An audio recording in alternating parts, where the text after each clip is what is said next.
All right, welcome into the Hoist The Colours podcast. I'm joined by ECU defensive coordinator Blake Harrell. Coach, it is February. You guys maybe have finally a little bit of time to sit in your office and relax a little bit. It's been pretty much nonstop since the end of the season otherwise, right? Yeah, that's right. I think, football's a year-round thing, and you got your in-season and then your off-season, which is made up of recruiting, spring ball, and right now in February, you're just kind of doing some self-evaluation, self-reflecting, but it's always go time. 8-5 season in 2022. We'll look back at that season first before we kind of dive into the future because we're always talking about what's next. So right. Let's look back a little bit. Most wins for ECU since 2014, so a significant achievement. When you kind of look back on last season, if you have had any time to reflect, just what were your thoughts on it and how proud were you guys of the end product? Yeah, it's kind of crazy. You're always looking at what's next, aren't you? And it's kind of, well, how can we be better? How can we do things better, this and that, and what's going to 23 look like? And we never have time to go back and kind of reflect on 2022. And just very proud of those guys and what they accomplished in our season and 8 wins. I think when I got here in 2020 and during the pandemic year, I think I got here about a month before the pandemic started, we would have taken 8 wins and been really, really excited about it. So for those guys to win 7, then win 8, and go, be invited to bowl games and go win a bowl game, I think it's just huge for those seniors in this program and where this program has came. So just really excited about it. And, not only the wins and losses, but what we've done defensively too. And just some of the things of, where it was in 2019 after that season and the previous seasons there, what they had done defensively and how we've been able to turn some things around. I think finishing top in red zone defense and, turnover margin. I think run defense was pretty much up there. One of the analysts told me the other day our run defense might have been about a yard away from being the best in program history. I'm not sure about that, how far I went back. But, just kind of overall, I think we did some good things. And I think, whether you win 12, 14 games or you win 2 games, you always want to be self-evaluating. What can you do better?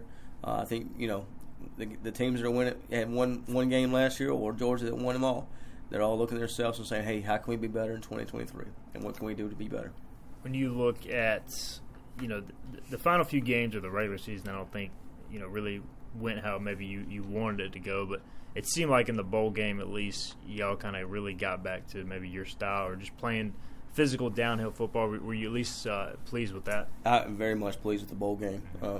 Like to keep a score or 2 off the board there in the second half, but I thought our kids played the type of brand that we want to play.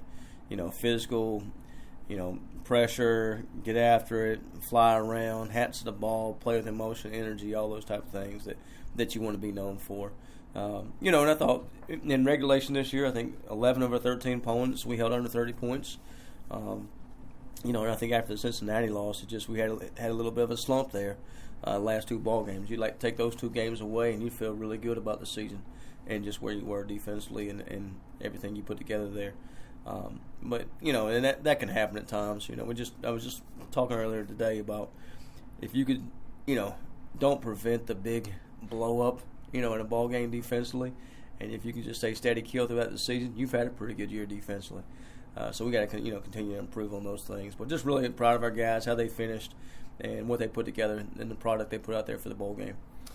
We talked towards the end of that season about, always evolving, and you said it, you always have to evolve, year to year. Otherwise, offensive, defense, special teams, you can get left behind. So as you look at kind of how last year unfolded, things you take from it that you want to evolve, I know you may not want to get too deep into changes you want to make, but just other things you want to do differently going forward? Yeah, I think, one of the ways you evolve is your personnel and just figuring out who you have, who you're able to do things with, what's best for those guys, how it fits them. Are we going to have more of a versatile Gerard Stringer out there that can play coverage and blitz off the edge, or is it a guy that can just blitz off the edge? And we got to figure out how to do those things, and how do we get Jeremy Lewis more involved in the pass rush and maybe out of coverage a little bit more? How can we twist some things around to put him in those type of situations? So we, and then where did you get hurt at? Where for us, it's all about creating havoc plays, which are, PBUs, turnovers, sacks, tackles for loss, any of those type of things are havoc plays. and then not giving up the explosive plays.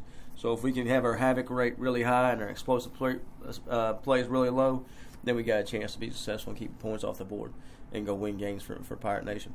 But that's kind of the big thing we're looking at right now. Is how we can get that done. Does that mean a little tweaking in scheme here or there? And some of it is you go back and watch the film, and most of it is not just scheme. It's more, hey, we got to do it better. And I think we feel really good about some young guys we got coming along, and just the length we got coming, and guys that can maybe run a little better, move a little better. So really excited about that. Let's talk defensively and kind of go through each position.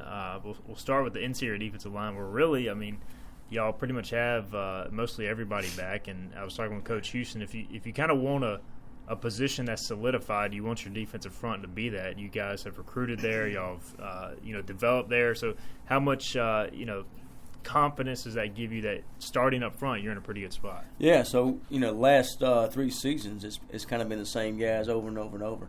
And I think we'll have 5 new starters on defense this year.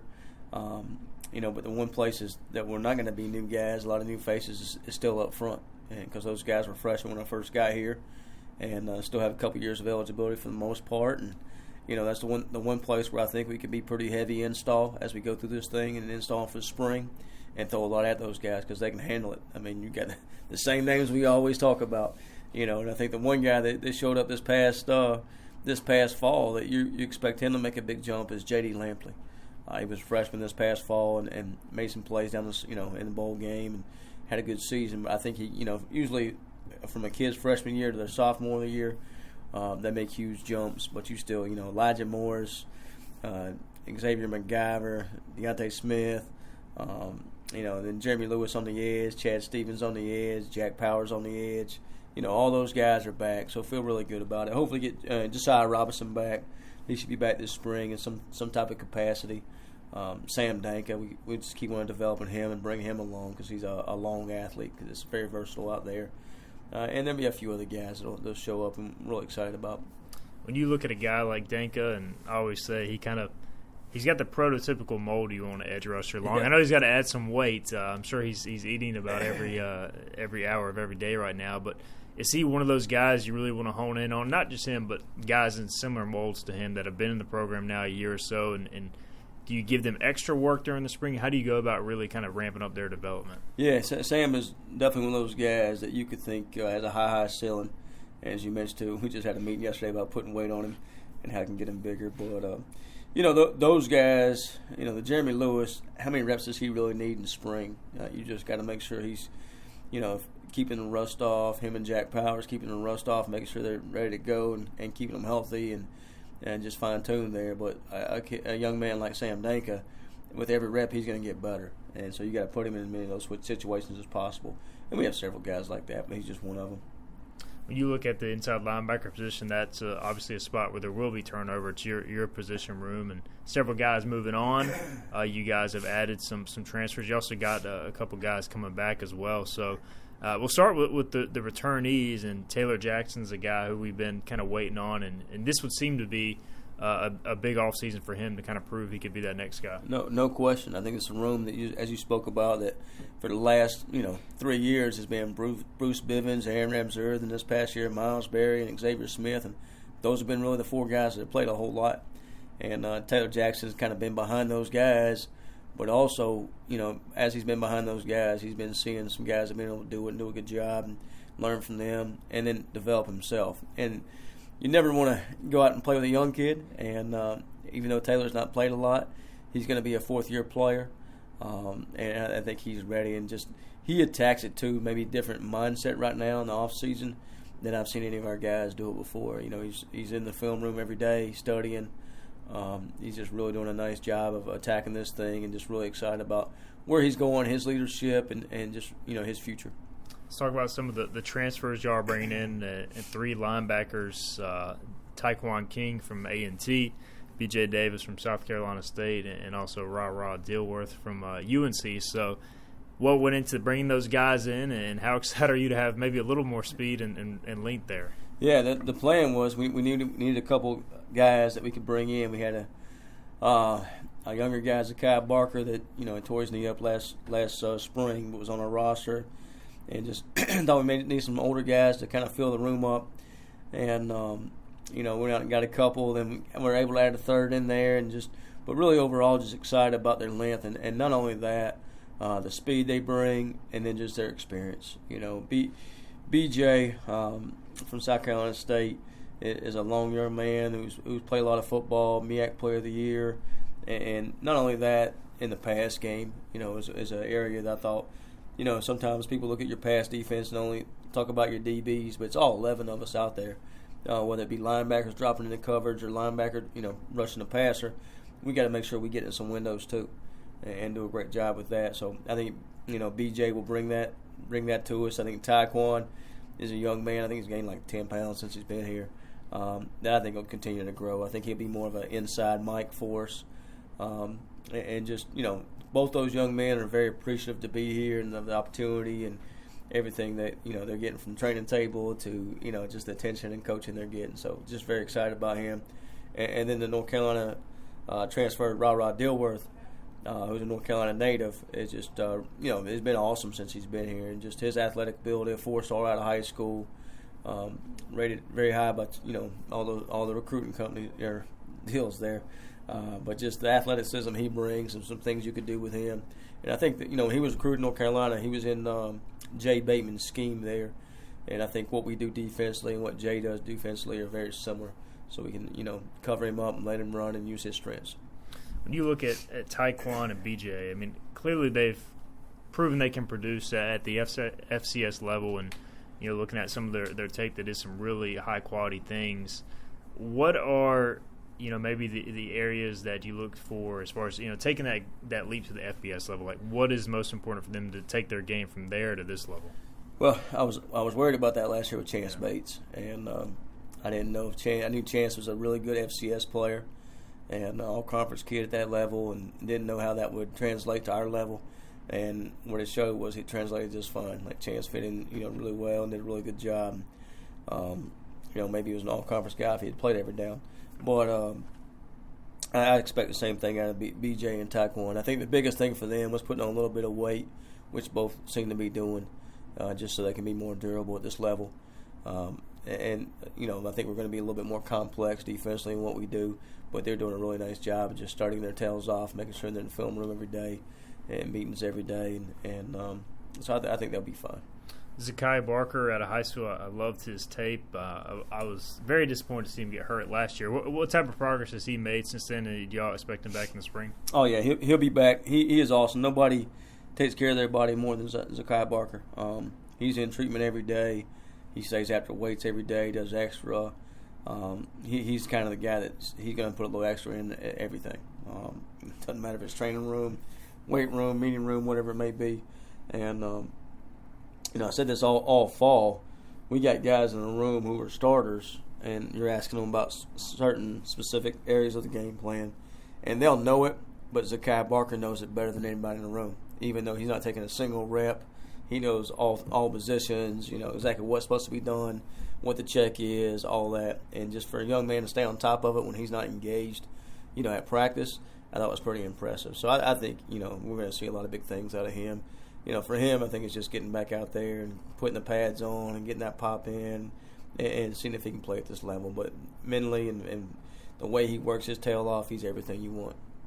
Going back to the third level of the defense, we'll talk safeties and Sam linebacker. First off, when you look at the Sam in you guys' scheme, it's a very versatile position. And I always get asked, is it a linebacker or is it a safety? It's kind of like a combination of both. So when y'all maybe have an ideal guy at that spot, like a Gerard Stringer, like what is the ideal skill set? Yeah, so, as a defensive coordinator, you would love to you'd leave 11 guys out there, let them play all the time, and never have to substitute for that guy. So if you could do that, it would be a young man who could, play man coverage, but also be one of your best blitzers off the edge. And sometimes you have that, and sometimes you got to create that. So just by maybe packages and stuff. So, and Sam, we call it Sam just because it's easy as far as, the kids understand Sam Mike will, and most everybody does, and he's down apex, inverted a lot. So we probably use him more as a Sam than we would a nickel type guy. And then going back to the safety spots, and with Sam, there's been some turnover this year. Obviously, Gerard Stringer moving on due to graduation, Jair Wilson transferring out. But a couple familiar names in Julius Wood and Tegan Wilk. And then also, talking with Coach Houston, several guys who have been in the program, similar to maybe a Taylor Jackson, who are kind of waiting on their shot. Yeah, Julius Wood and Tegan are the two guys back there, and really excited about them. So I think this is a position where we can handle a lot. We can day one, we can go out and make all the checks, make all the alignments, get lined up, all that kind of stuff. So you feel really good about those two. But behind them and in Sam's, where we got to, we've got some guys that have taken a lot of reps in practice, just not between the white lines and Donnie Ficklin on game day. Kingston McKinstry is one of those guys. I think he's more of a Sam for us. Devin at boundary safety, played a little bit in the bowl game, which I thought was a good experience for him. So you had some faith to throw him in there during that time. And athletically, he can do it. I mean, he can run, he can hit, he can do some things. I think it's just how many reps does he need to kind of be up to speed. And you got a few other guys there as well. And you got some transfer kids that came in. I think, we got to see exactly where they're at. Hoping to get Jordan Huff back. I think that could be a huge, he got hurt last spring, and he was a guy that transferred from Georgia Tech a year ago, who athletically is as good as anybody back there. Datavius Nash, who transferred to North Carolina, very good athlete out of high school. Played a little bit in North Carolina, but I think athleticism will certainly add to the group back there. Omar Rogers, another guy from Elon coming in. I guess similar to the linebackers in that he was an all-conference guy, and CAA obviously good football. When you and Tripp looked at him, what did y'all see that y'all liked about Omar? Well, you see a good football player, a kid that could play the boundary safety, or possibly Sam. Was a good tackler, experienced, that played a whole lot of football, all-conference kid, all those type of things. So, very excited about him. And when you sit and talk to him, just a high football IQ, no-nonsense type of guy, a guy that football is important. So I think he'll be a good addition for us back there. Going to corner now, we'll first touch on the new hire, Jules Montanar, coming over from Temple. How were those, conversations, and what were the early impressions on Coach Montanar? Yeah, Coach Jules has been awesome. Just, awesome family. Got him here. Fits very well with us as far as he's got 4 kids. Me and Coach Dowsett both have 3. So just in the defensive staff alone, I think we got a slew of kids in there. But, just similar beliefs, family man. Does a really good job, and they obviously did a good job at Temple. So excited to have him with us and excited to have him in the room. Big turnover at corner as well, but we did see some guys kind of step up throughout last year, at least late towards the year. We saw Siobhan Revel get some time in the bowl game. Also, Isaiah Brown-Murray in practice I thought looked good. So when you look at that position, some inexperience, but also I think some upside too. What about you? Yeah, those are the 2 young men that kind of pop out to me, that were young last year. And if we had to go back and do it again, just speaking out loud here, you might have played them more early in the season. So by the end of the season, they might have been ready to take over some larger roles there. But I thought, both of them in the bowl game and bowl practice especially, you see a lot of future in those guys. Siobhan's a young man that's 6'1 plus, can run. I mean, there's a play in a bowl game where he gets beat on a slant and go, but as soon as the kid catches it, he's there to make a tackle. Most everybody else on our team, that's probably a touchdown. And then the one PI he gets, I think that was a tic-tac call, and then he made a big play on the tackle over there. So he shows you that he'll come up and hit you. He can cover you, man. And IBM, I think, extremely does a really good job, change direction. Very football savvy kid, a little bit bigger kid, 190 pounds out there at field corner, which is bigger than what we have been. So I think both of those guys athletically, compared to what we were playing with a year ago, are kind of what you want. Maybe not experience-wise. So we're going to learn on the go a little bit there. And, obviously we get a lot of the reps in practice with those guys, but they may have to make a mistake early in the season before they learn from it and get it figured out. But I think by the end of next season, they'll be far away ahead where we were this year. And we got some other guys out there. Brandon Higgs, we moved from safety to corner. Just kind of talking to him about that, just a chance for him to get on the field a little quicker for us. And, he's a young man that's 6 foot plus, long, can run, really athletic. We got to see if he can do it out there, or does he need to go back to safety, kind of where he fits. Tymier Brown is another transfer to North Carolina, local kid, Jacksonville, North Carolina, who's very athletic, change direction, run. just hasn't played a whole lot, so he's inexperienced. And then Fletcher into the boundary there is another guy that's long. So we got some length. We got some guys that can run. So the size, athleticism is there. We just got to get them caught up to speed with reps. And when you look at the spring, obviously that'll be a big piece of it. When you look at kind of some other things defensively, is this a big evaluation piece for who fits where kind of going into the summer over the next couple months? I think spring ball to me is all about developing players. Not developing scheme or not working. It's developing players, and finding the right guys on the bus and getting them in the right seat, and that's very important. Are you a corner or safety, or are you the number 2 at corner, or the number 1 safety, or the number 3 safety, or the number 2 corner? And that's what we talked to some of our guys about. Like, hey, you can go be the number 3 inside backer, but if you move on a rush, you might be the number 2, and so forth like that. So we got to do a good job of evaluation like that and make sure we get enough reps up with those guys to find out their strengths, their weaknesses, and who can help us win ball games. And I think too, we talked a little bit earlier about your scheme and how you might adjust things throughout this, from year to year. And sometimes it's based on personnel. Do you have more 2-edge guys and you can be more 4 down, or you have corners that can play man and you can be more of a man team. So you got to figure those things out in the spring and the off season. And just so we're really excited about it because, going into the last 2 years, you kind of knew who you were. The kids kind of knew what we were going to do. And now it's kind of, we got to go explore a little bit. We got to find out exactly who we are.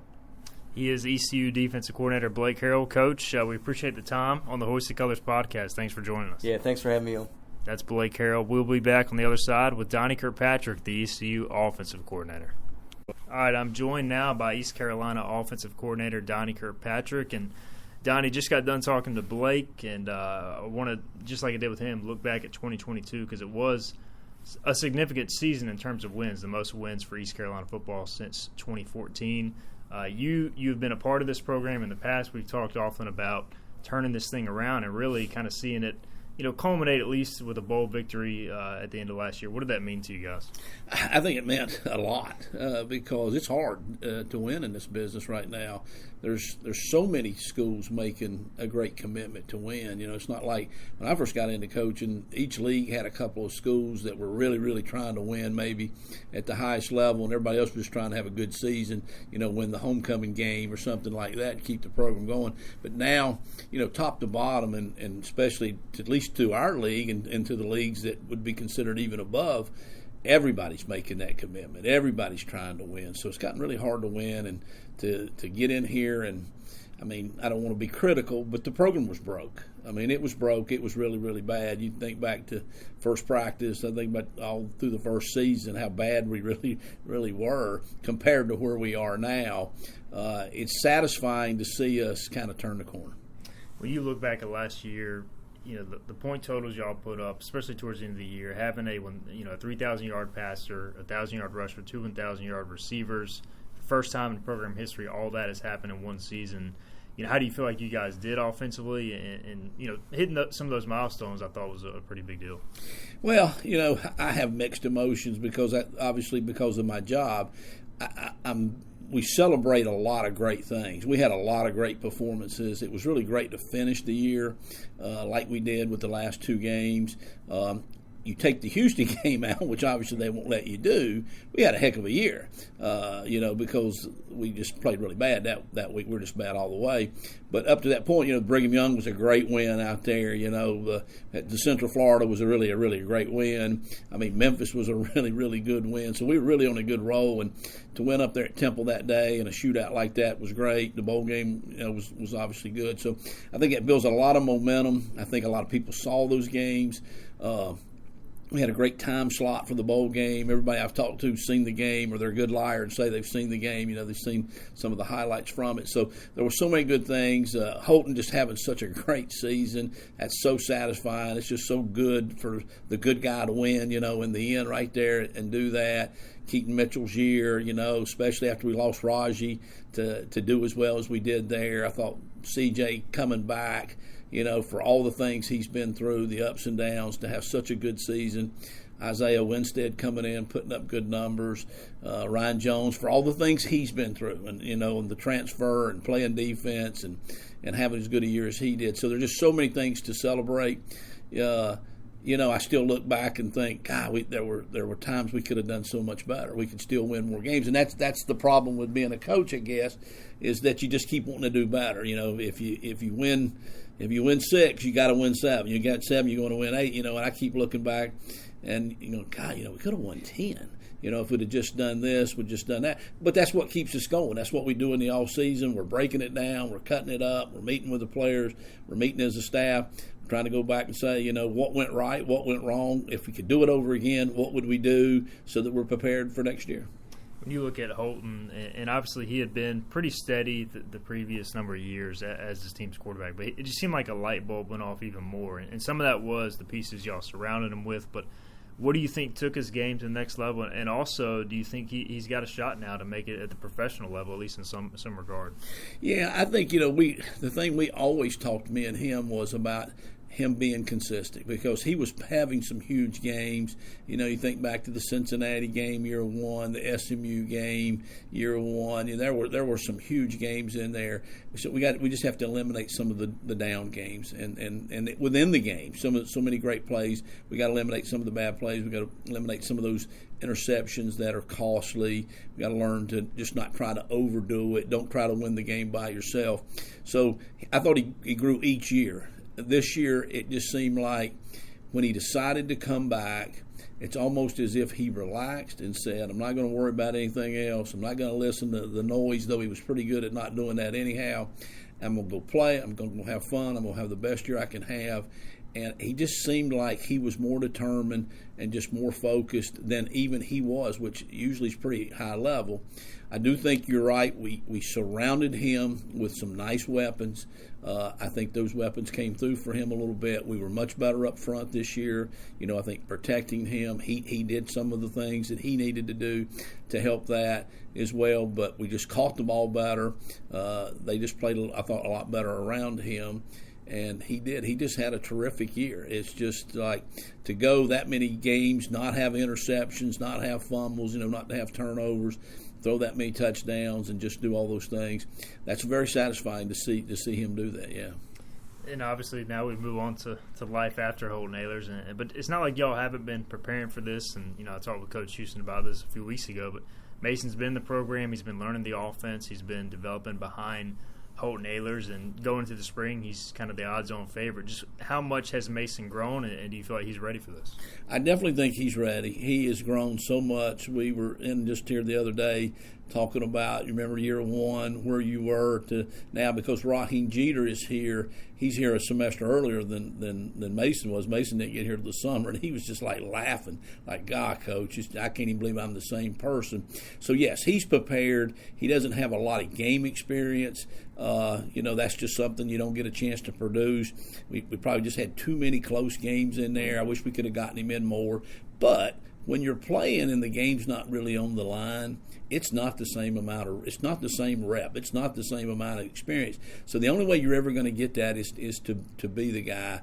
But he's so ready right now to do that. He's had a great mentor in Holton, obviously, a role model, all those cliche things you can say. Holton's been really good. Now, on the other hand, it's a little hard to play behind somebody like that sometimes because, first of all, he refuses to come out of the game, meaning that it doesn't matter if his shoulder's hanging out of place or his knee's hurting or his back's hurting or his hand's broke or even on the throwing fingers broke. He's not going to tell you that he's hurt. He's going to go back in there and play, and he's still going to play to a pretty high level. So, being the backup sometimes is a little bit tough from him. But again, what a great role model to how to model yourself and to see what the commitment it takes to be good at this level. So Mason's definitely ready. I think the team's ready. As a coach, there's two great feelings. One is when you have a good player like Holton and you see him succeed. Having a guy like that coming back, and going into each game, that's a great feeling.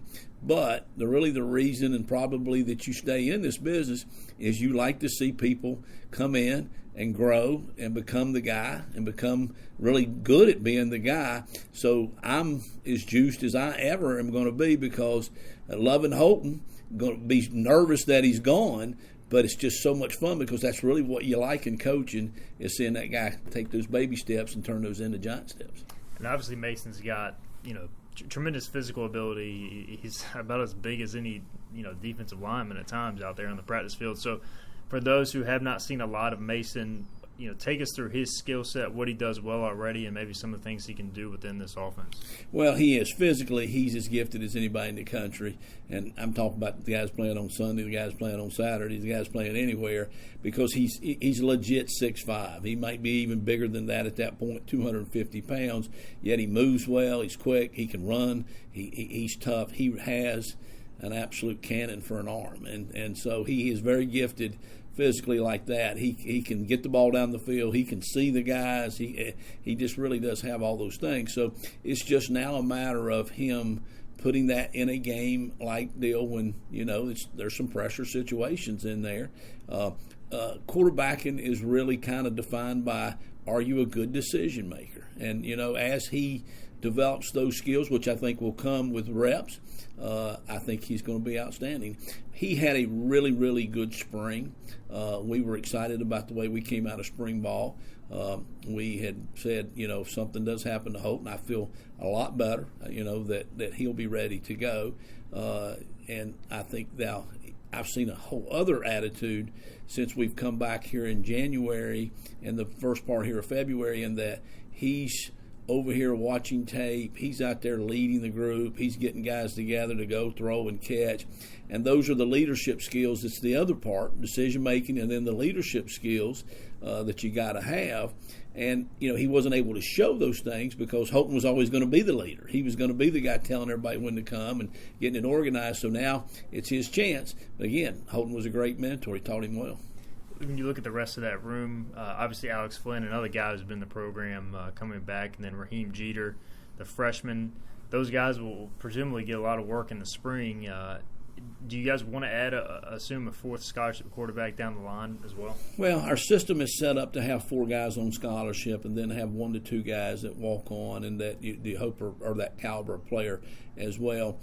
We kind of made the decision to stick with the 3 right now going through the spring because I really did want Mason and Alex and Raheem to get so many reps. Once you add 1 more guy, you do got to divide the reps up another way. And, for the quarterbacks, you can stay out there all day because they don't really get hit and they don't do all the physicality part in practice. But the rest of the team can't go 200 reps, a day or in a scrimmage. So we decided to stay with the 3. I really didn't want to bring anybody else in because we'd made a commitment to Raheem. We've made a commitment to Mason. Okay, Alex has been the best of anybody out there being committed to this program.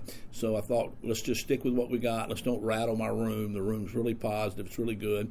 We'll have the option because the portal will open back up after the spring practice. If we feel like we do have a deficiency, we can try to enter that market right there.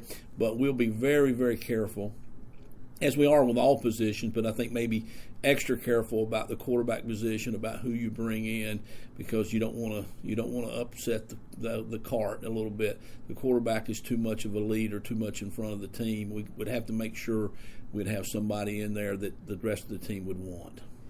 Obviously, moving to the running backs, Keith Mitchell, a significant loss from a talent, explosiveness perspective. Y'all do have a ton of guys in that room now. I think 6 or 7 on scholarship, and Rajay coming back from injury. But when you look at that room, is there a way to replace Keith Mitchell's explosiveness, in itself, or is that more of a collective group effort offensively?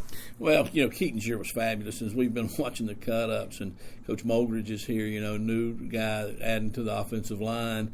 He's made a few comments, and, Keaton did some things just on his own. Some of them probably drive you a little crazy if you're the guy blocking for him up front, but in the end it worked, so, you cheer that on. So I don't know that we don't have another guy that's like him that won't play to those capabilities, just the way he played the game. That's okay, though. You don't have to have a guy. We adjusted the offense. We adjusted the run game, really once Rajay was out to be more fitting for him. We'll kind of go back because I think with Rajay, who won't be there in the spring, but we know what he can do. But I think that Marlon is more like Rajay. I think Camaro's more like Rajay, like that Pop's a little bit more like Rajay. So we got maybe more guys that are just more alike right now, whereas Keaton was just totally the opposite. It was just the speed, the scat back, just see it a different way, cut things back different ways, make different reads like that. But we've got a really, really deep room, which is something I think is important. It was scary this year when Raji went down at the end of the South Florida game, and Keaton was already hurt. He did not play in that game. It was a nervous early week for the practices about what were we going to be able to do, and Keaton in pregame, was not able to play. Or the next week, I guess, was too late. He was able to play, but he definitely wasn't the Keaton Mitchell of the other games. You can see that he was playing injured. He was doing it probably more for the team than maybe he should have been doing. And, Marlon got a good shot going back home to play and was doing really well, and then got banged up. So we were really thin right there. And you say, wow. I thought, how am I going to keep them all happy? Now, who are we going to play at running back this next week? Luckily, we did get some of those guys back, but there were some scary moments. So you're always saying, well, we don't have enough good running backs. We'll need them all. We like to play a hard-nosed, physical. We're going to run the football. You know what I'm saying? We're going to try to close games out like that. So we need all those backs, and I think Coach Foster's done a great job of getting a good deep room right now, and it's going to be fun in spring to let them roll. Wide receiver-wise, the 2 1,000-yard guys obviously moving on. Wednesday graduating, and CJ going to the NFL draft. A lot of production to replace there, but also you do return some guys, and Jalen Johnson, Josiah Hatfield, also some younger pieces that have kind of been developing. When you look at that room, what's your assessment on it right now? Well, it's another one of those things. You're glad Isaiah came and had a great year. We knew he was a one-for-one. That was kind of a quick fix thing that we thought we needed. We're just happy that CJ came and had such a great year. He played 4 years. That's all you really expect him to play. I guess he could have come back for the COVID year, but when you get a chance, and from what we've been told, the scouts all like him, so that he probably needs to make that move. So we're going to miss all that production. But again, it's kind of like at the quarterback. You're so excited now to see what the next guys can do. Jalen Johnson's a big-time player. Whenever he was healthy and he played, he was very, very productive. He probably had more catches per play than anybody on the team. It's just he battled through a hamstring and a foot injury. Right now, I think he's come in. He's kind of leading that group a little bit. I look for him to have a great year, make up a lot of that production, maybe have a better year than the other guys did. Josiah Hatfield is the X factor. Whenever Josiah, you look at for 4 years, nobody's had more big plays than he's had. It's just because of injuries and some academic issues. He's been up and down, not been there. We've got to get him consistent. We got to get him a little more physical. We got to get him where he is more available. That's his greatest trait right now, is just to be available for each game, because we'd love to get him the ball because he can really, really run. Kerry King's another guy that brings great speed, that's earned himself a scholarship. As a walk-on that was here, earned a scholarship, lost a scholarship, has gotten it back. That's a lot to go through for a young man. But right now, I think he's due to have a really good year too. I would think Shane, I know I'm not in the tight ends, but Shane's going to get a bigger play. I think he finished really well there too. And then there's some battles in there. Brock Spalding, Jarrett Garner is, some guys like that just need to get out there. Patterson, there's some other guys out there that spring will be fun because we'll get a chance to see what they can do. Y'all added a transfer in Ryan King from Georgia Tech, and when you look at receiver, tight end, would y'all still like to add maybe another piece again post spring? Y'all do get the opportunity to look at these guys in the spring, but is that a possibility on the line? Yeah, Ryan King's been a great addition. He came in and broke his thumb, so that's one thing. He's been out a little bit, but he will be back for spring practice. Really smart young man. I've been super impressed with just his maturity and his knowledge of football. So I think he'll move in right away. Nobody starts out at the top. He'll learn his way, but I think that'll happen pretty quickly for him. He's a young man that hadn't played a lot at Georgia Tech. They've kind of gone through their ups and downs a little bit, but it's a guy that we know has a lot of ability. We'll get him turned loose going right here. The tight end deal, like I said, Shane right there, is going to be a big part of who we are. We're kind of looking for who's going to give us some depth there. Tyler Savage is kind of becoming that guy. We think he's a little bit Ryan Jones-like and that true hybrid tight end. So we're excited about seeing what he can do. We will have some scholarships available there when we get through spring. If someone else were to hit the portal, that is an option, yes. Offensive line-wise, before we dive into some of the personnel, obviously Steve Shankweiler stepping away from coaching, but will still be with the program in a support role. And you guys make the decision to hire Alan Mogridge, who everybody I talk to seems to really be high on him. So, early thoughts on Coach Mogridge's arrival to ECU and what he brings? Well, yeah, Coach Mogridge and me met back in 2003, so I'm talking a little bit about age now on my side again. He was a young coach coaching the D-line at Western Carolina when I was there, so I've known him a long time and had great respect for him there. I've kind of followed his career. He's been in this league a lot, between Conference USA and the American game, because he was at Central Florida, he's been at Temple, he's been at South Florida, so he knows the league well and the whole bit like that. So I think he's going to be a great addition. Great energy, just great knowledge of the game, and just really looking forward to seeing what he can do with this group of offensive linemen, because they're taking to him. Losing Coach Shankweiler, that was a big deal right there, but we're also happy. Very few of us get to step away on our own terms. He's getting a chance to do that. So he will be missed in a lot of ways, but luckily he's still going to stay involved in the program, yeah. Y'all do return a number of interior offensive linemen, specifically when you look at Isaiah Foote, who stepped in as a first-year starter, and Shad Strother seems to be getting better each year. When you look at that group, I feel like you got to feel at least pretty good about the interior and maybe a couple of the tackle spots as well.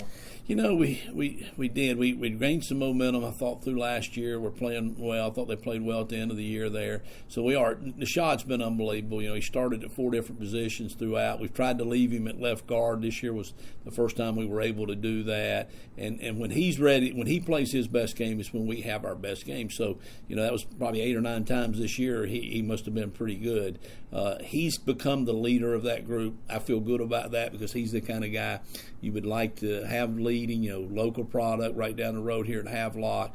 So coming back, and I can see a determination in him that he wants to take this even to the next level, and he's enjoying being the leader. Isaiah Foote came in, it's like Humpty Dumpty. We had to put him back together every week. He had so many injuries. What a tough young man. I think you'll see a better version of him next year when he can get healed up like that. Parker Moore is a guy that I'm really excited about. Parker played at both tackles this past year, played a little bit at guard. We're going to try to settle him in a little bit at left tackle. Super athletic guy, really, really committed to the program. When we watch the film from last year, he keeps showing up, doing well. We're kind of saying, kind of wished he'd have played a little bit more, probably should have worked him in there. And then, we've got some decisions. We got some things we got to find out. Hampton Ergel stepped up in the bowl game after kind of winning the backup center job after being like a third-team tackle walk-on. It was really Johnny on the spot. Played great, earned a scholarship by the time we got to the locker room after the game. Smart, big, really committed, the right kind of guy, the kind of guy you'd want to be leading your program there at center. And he's good at snapping the ball. So I feel a lot better after the bowl game than I did going into the game because I was unsure about that. So right now the big thing is somebody's got to win that other tackle job. And then we've got a lot of young guys that are just unproven but are really, really athletic. In the last bit of recruiting cycles, we've really tried to recruit some long, tall guys that are really, really athletic, and that's what spring ball is going to all be about, seeing who can plug in. There's a good chance we'll hit the portal one more time there if something would appear with some experience for the offensive line. But I think it's going to be a good group. Lastly, I just got done talking to Blake about this, but when you kind of look at your personnel going into each offseason, he even said, hey, we may be different in some ways this year due to our personnel.